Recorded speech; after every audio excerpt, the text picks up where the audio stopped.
Free में subscribe करें और बेल आइकन को जरूर दबाएं।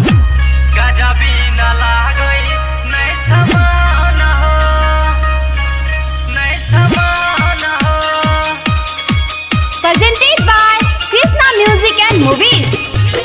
Music director Ajit Siraj.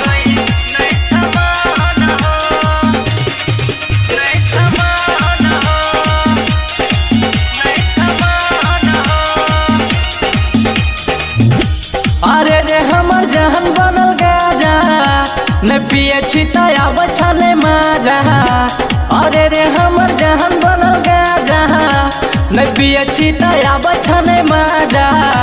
गजा बिना लागई नहीं छमान हो एकदम मरला दीवाना क देता। चिलम के धुआं मस्ताना क देता एकदम मरला दीवाना क देता। एकदम महला दीवाना क देता। चिलम के धुआं मस्ताना क देता। अरे रे हमर जहन बनल गाजा न पिए छिताया बछले माजा। गजा बिना लागई नहीं छमान हो।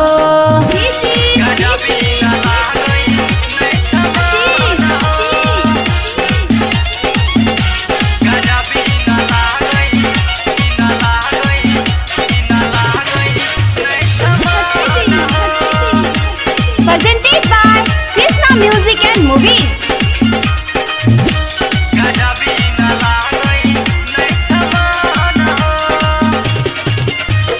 दुनिया जहान सब पिए छाय हो ओकरे सहारे सब जिए छाय हो।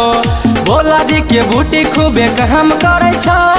भोला जी के बूटी खूबे कहम करे छा। यूपी बिहार में खूबे नाम करे छा। अरे रे हमर जहन बनल गाजा न पिए छिताया बछले माजा। गजा बिना लागई नहीं छमान हो।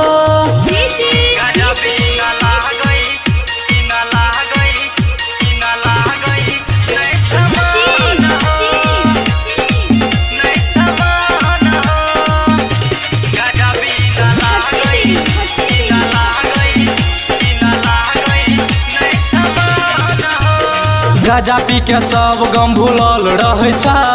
राइटर मिथलेश रोज रोज पिए छा।